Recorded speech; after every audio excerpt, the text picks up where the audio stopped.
तो चलिए बुलेटिन की हम शुरुआत करते हैं। अखबारों के पन्ने पलटे, लेकिन उससे पहले वो खबर जिसको लेकर देश में गम है, देश में गुस्सा है। बड़ी खबर यह है कि अनंतनाग में एक और जवान शहीद हो गया है। अनंतनाग में सेना का ऑपरेशन लगातार जारी। आतंकियों की खोज में सेना का ये सर्च ऑपरेशन, तलाशी अभियान में ड्रोन का भी इस्तेमाल हो रहा है। 2 से 3 आतंकियों के छिपे होने की सूचना है और अब हमने एक और जवान को खो दिया। एक और जवान ने शहादत प्राप्त की है। लगातार जिस तरीके से खबरें निकलकर सामने आ रही है, उसको लेकर मातम पसरा हुआ है। ये लाइव तस्वीरें इस वक्त आपकी टीवी स्क्रीन पर हैं। ये वो तमाम लोग जो कि यहाँ पर लोगों का हुजूम उमड़ा हुआ है, नम आंखों से विदाई दी जा रही है। शहीद का पार्थिव देह उनके पैतृक आवास पर पहुँचा है। जिस तरीके से ये पूरा घटनाक्रम हुआ, हमने कर्नल, मेजर और पुलिस के एक डीएसपी को खो दिया। और इसके बाद ये तस्वीरें हम आपको इस वक्त जो दिखा रहे हैं, दरअसल यहाँ पर पार्थिव देह लाया गया है। मेजर आशीष का पानीपत में आज अंतिम संस्कार होगा, लेकिन तमाम लोग बस अब यही मांग कर रहे हैं कि मुंहतोड़ जवाब दिया जाए। ये भारत 24 आप तक ये लाइव तस्वीरें पहुँचा रहा है और बेहद दुखद माहौल है। परिजनों का रो रो कर बुरा हाल है, लेकिन इन सब के बीच एक गर्व भी है कि देश की रक्षा के लिए बेटे ने अपने प्राणों का सर्वोच्च बलिदान दिया। बिल्कुल प्रिया, लगातार ये तस्वीरें भी हम दिखा रहे हैं। अनंतनाग में मुठभेड़ में शहीद हुए थे, राजौरी मुठभेड़ में ये शहीद हुए थे रवि कुमार, उनकी तस्वीर भी आप यहाँ पर देख सकते हैं। शहीदों को सलाम लगातार पूरा देश कर रहा है। लेकिन देखिए, दक्षिण कश्मीर के अनंतनाग में सुरक्षा बलों ने उजैर खान समेत लश्कर-ए-तैयबा के 2 आतंकियों को घेर कर रखा है। ये बड़ी जानकारी है। इसके अलावा कर्नल समेत 3 बलिदानियों का बदला लेने के लिए पैरा कमांडोज ने अब मोर्चा संभाल लिया है। ड्रोन और हेलीकॉप्टर से आतंकियों की तलाश लगातार जारी है, उनकी तलाश हो रही है। पुलिस ने कर्नल मनप्रीत सिंह, मेजर आशीष धोनक और डीएसपी हुमायूं भट्ट की अटूट वीरता को श्रद्धांजलि देते हुए ट्विटर पर भी लिखा है कि हमारी सेनाएं आतंकियों को घेरने के संकल्प के साथ डटी हुई हैं।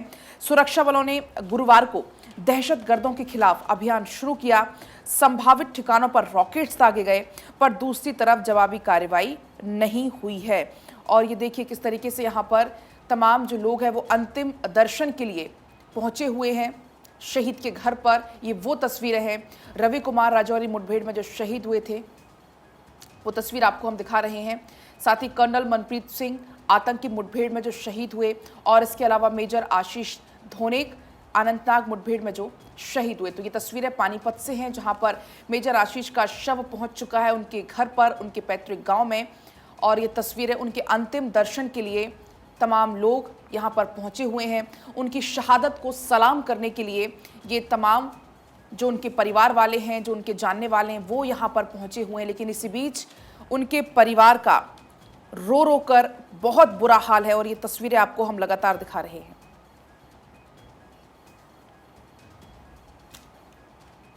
और ये तस्वीरें लगातार आपको हम दिखा रहे हैं मेजर आशीष के घर की ये तस्वीरें हैं, जहां पर एक दर्शन के लिए, अंतिम दर्शन के लिए तमाम जो लोग हैं वो यहाँ पहुंचे हुए हैं। और साथ ही आप अपनी टीवी स्क्रीन पर जो साइड में ग्राफिक्स देख पाएंगे, उनके जरिए हम आपको ये जानकारी दे रहे हैं कि आतंकी ऑपरेशन में कौन कौन से हमारे जवान शहीद हुए।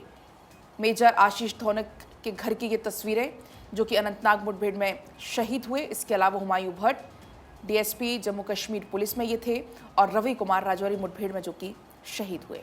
और बिल्कुल पलक, साफ तौर पर देखिए देखा जा सकता है कि सभी की आंखें नम है। हमारे सेना के जवान, हमारे वीर जो कि शहीद हो गए भारत माँ के लिए।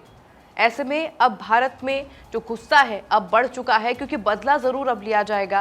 पर फिलहाल ये तस्वीर आपको दिखा रहे हैं, सभी लोग पहुँचे हैं, अंतिम विदाई के लिए पहुँचे हैं। और देखिए ग्राफिक्स के माध्यम से वो तस्वीरें भी आपको समझा रहे हैं कि जो जो इस आतंकी ऑपरेशन में शहीद हो गए हैं।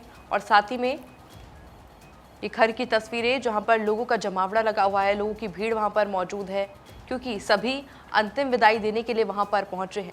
क्योंकि हमारे देश को गर्व है उन सैनिकों पर, उन वीरों पर जिन्होंने अपने प्राण न्योछावर कर दिए सिर्फ देश की रक्षा के लिए, भारत माँ की रक्षा के लिए। आज हम सभी सुरक्षित हैं, सुरक्षित महसूस कर रहे हैं, वो सिर्फ इसलिए क्योंकि सरहद पर ये सभी जवान तैनात रहते हैं और हमारी रक्षा करते हैं। और देखिए उन्हीं जवानों में से ये जवान जो कि शहीद हो गए ताकि हमको कोई आंच ना आए। ऐसे में देखिए भारत बदला जरूर लेगा, इसको लेकर के रणनीति भी तैयार हो रही है। क्योंकि देखिए जो अपडेट अभी सामने आ रहा है पूरे मामले के ऊपर, एक और हमारे जवान जो कि शहीद हो चुके हैं, कल मुठभेड़ के दौरान वो घायल हो गए थे और उसके बाद जो अपडेट है पूरे मामले पर वो भी अब शहीद हो चुके हैं। और देखिए जानकारी ये भी सामने आ रही है कि कुछ आतंकी अभी भी छिपे हैं। ऐसे में लगातार सर्च ऑपरेशन चलाया जा रहा है और उम्मीद यही जताई जा रही है कि जल्द से जल्द उन आतंकियों को खोजा जाएगा और भारत बदला जरूर लेगा। क्योंकि समझा जा रहा है कि इस नापाक हरकत पर पाकिस्तान का ही हाथ है।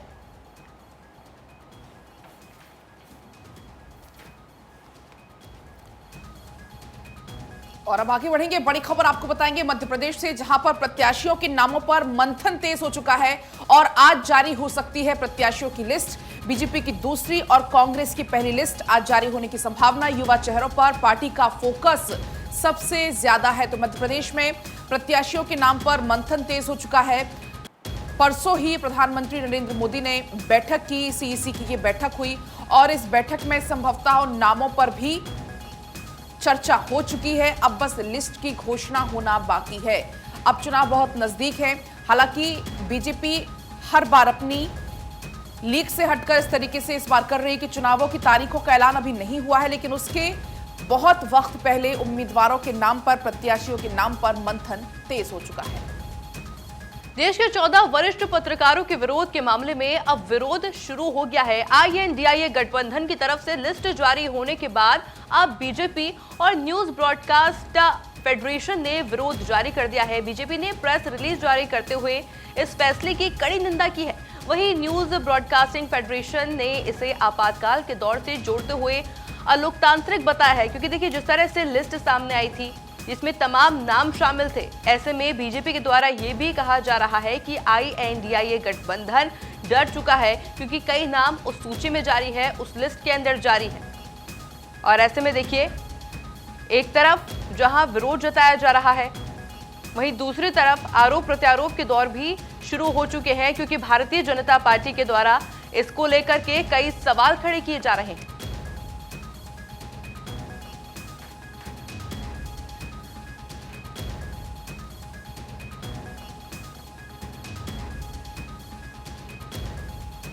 चलिए अखबार के पन्ने पलटते हैं और सबसे पहले बात उस मिशन की जिस पर न केवल देश की निगाहें हैं बल्कि पूरी दुनिया भारत को उम्मीद भरी निगाहों से देख रही है।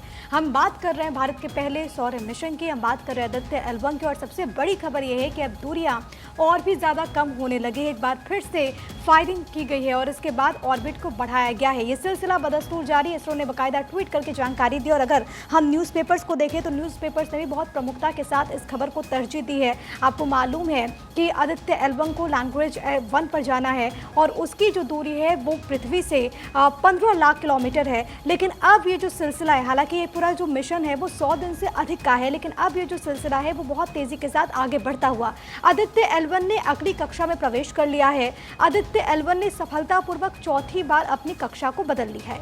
इसरो ने चौथी बार आदित्य L1 की ऑर्बिट बढ़ाई है। रात 2 बजे थ्रस्ट फायर किए गए हैं और आदित्य L1 को लेकर इसरो ने बाकायदा ट्वीट किया और इसके जरिए इसरो ने जानकारी दी, क्योंकि आपको मालूम है कि मिशन से जुड़ा हर एक update Indian space research organisation की तरफ से ट्विटर के माध्यम से दिया जाता है। और आपकी टीवी स्क्रीन पर वो ट्वीट भी है जिसके जरिए इसरो ने जानकारी दी कि जो चौथा ये जो थ्रस्ट फायर है वो यहाँ पर किया गया है और अब जो दूरी है वो एक बार फिर से घटे। इसके बाद अगला जो शेड्यूल है उसके बारे में भी जानकारी दी गई है। अब ये 19 सितंबर को जो नेक्स्ट इसका जो उसको थ्रस्ट फायर करने का जो सिलसिला है वो 19 सितंबर को सुबह 2 बजे होगा।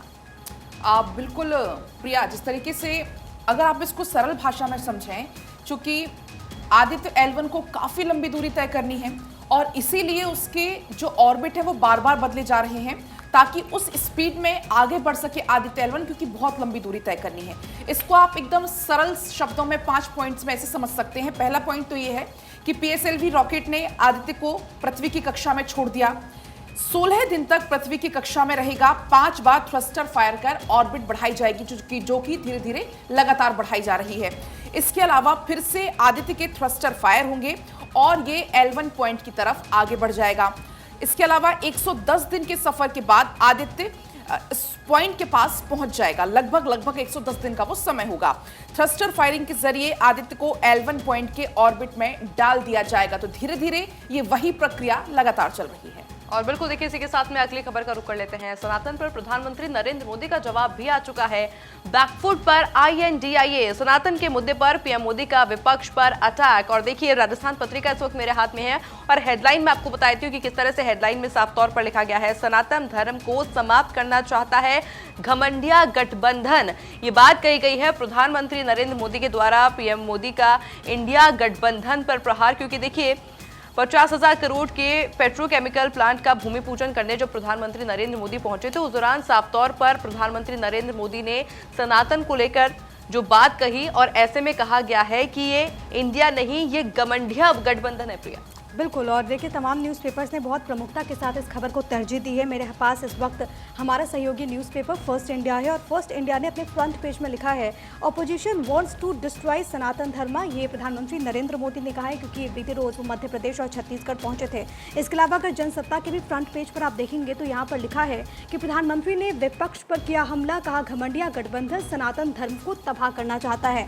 जिस तरीके से हमने देखा कि सनातन पर DMK से लेकर समाजवादी पार्टी के नेताओं की टिप्पणी की गई और उसके बाद प्रधानमंत्री ने पहली बार आधिकारिक तौर पर इसको लेकर प्रहार किया। और जब उन्होंने बोला तो उसके बाद विपक्ष जो है वो बैकफुट पर आ चुका है, क्योंकि प्रधानमंत्री ने यहां से कहा है कि दरअसल INDIA का जो गठन है वो सनातन के विरोध में हुआ है और इसी कारण से ये जो तमाम INDIA के घटक हैं वो इस तरीके से बयानबाजी कर रहे हैं। बिल्कुल। इसके साथ ही प्रिय एक बात और उसमें ऐड करना चाहेंगे। उन्होंने यहाँ पर यह भी कहा प्रधानमंत्री मोदी ने कि महात्मा गांधी ने सनातन धर्म से ही प्रेरणा ली थी, आजादी के लिए उनकी लड़ाई इसी पर केंद्रित थी। इसके अलावा उन्होंने कहा कि उन्होंने पूरा जीवन सनातन धर्म को माना और अंतिम शब्द भी राम कहे थे। तो ये प्रधानमंत्री मोदी की तरफ से कहा गया। INDIA को जमकर घेरते हुए पीएम मोदी यहाँ पर नजर आए। और चलिए अब आपको सीधा पानीपत लिए चलते हैं, जहां पर मेजर आशीष के घर पर तमाम जो लोग हैं वो उनके अंतिम दर्शन के लिए यहाँ पर पहुंच रहे हैं, चूंकि आज अंतिम संस्कार उनका होना है। और ये लाइव तस्वीरें देखिए किस तरीके से जो उनके अपने हैं उनका रो रो कर बुरा हाल है और बस किसी तरीके से वो उनको देखना चाहते हैं, बस एक बार एक झलक उनकी देखना चाहते हैं। जिस तरीके से उन्हें अपने बेटे को खो दिया और वो तस्वीरें आपकी टीवी स्क्रीन पर आप देख सकते हैं। अनंतनाग मुठभेड़ में देश की रक्षा करते हुए शहीद हुए थे और वो तस्वीरें नम आंखों से हर कोई उनको अंतिम विदाई दे रहा है। नम आंखों से एक बार हर कोई उनको बस देख लेना चाहता है। पूरा देश आज गर्व तो महसूस कर ही रहा है, लेकिन हर किसी के मन में उतना आक्रोश, उतना गुस्सा भी है। जिस तरीके से नापाक हरकत को अंजाम दिया गया और हमने अपने जवानों को खो दिया। आज ही चूंकि अंतिम संस्कार होना है और उनका जो पार्थिव शरीर है वो उनके घर पहुंच चुका है। और आपको ये भी जानकारी दे दें कि अनंतनाग में अब पूरे मामले में अपडेट ये है कि एक जवान और शहीद हो गए हैं हमारे। आपको बता दें कि जम्मू कश्मीर से बुधवार को एक ऐसी खबर आई जिसने पूरे देश को गमगीन कर दिया। अनंतनाग में सुरक्षा बलों और आतंकियों के बीच में मुठभेड़ हुई, जिसमें हमने अपने 3 सपूतों को खो दिया। उसके बाद एक और हमारे सपूत के खोने की खबर है। इसके अलावा आपको ये भी जानकारी दे दें कि आतंकियों ने सुरक्षा बलों पर उस वक्त गोली चलाई थी जब वो सर्च ऑपरेशन वहां पर चला रहे थे, क्योंकि उनको जानकारी मिली थी कि यहाँ पर आतंकी छिपे हो सकते हैं। तो सर्च ऑपरेशन जब चलाया जा रहा था तभी आशीष वहां पर मौजूद थे और उसी वक्त उन पर गोली चला दी गई। काफ़ी खून उनका बह गया और इस हमले में वो घायल हो गए थे। आनंद फानंद में हालांकि उनको एयरलिफ्ट किया गया, लेकिन आपको बता दें कि इलाज के दौरान ही उन्होंने दम तोड़ दिया। और देखिए, इस दौरान शहीद मेजर आशीष की मां कहती हैं कि मैंने शेर बेटे को जन्म दिया है, मैं रोऊं क्यों, मैं तो सल्यूट करूंगी। तो यही है वो सेना के परिवार में, देख सकते हैं आप कैसी भावना है, जिनकी आंखें नम जरूर है लेकिन फक्र है उनके बेटे पर। इन्हीं तस्वीरों के साथ वक्त एक बहुत ही छोटे से ब्रेक का आप देखते रहिए भारत 24।